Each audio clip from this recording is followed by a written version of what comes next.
this is Alberto with BrainNetworks.com, and welcome back to our Proofpoint Essentials tutorial. In this part, we're going to go over how to create a new user for our customer. So in order to do that, we're going to go over to Customer, we're going to go to Customers, we're going to go ahead and find Bob's Burger,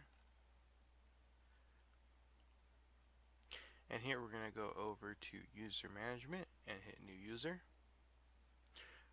Here we can see our name as well as edit user, so we're going to go ahead and do that one. We're going to add a test user.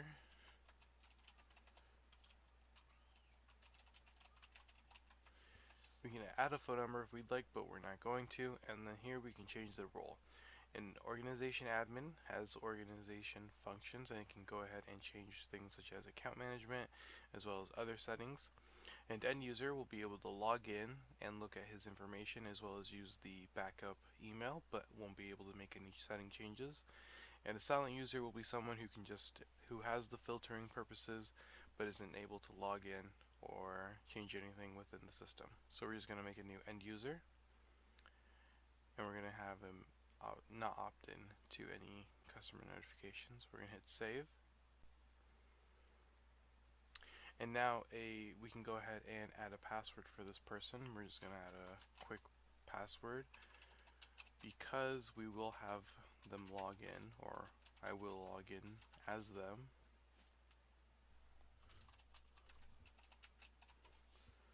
We're going to hit save.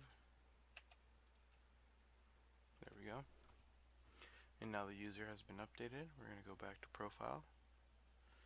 We're going to go back to users, and here he is.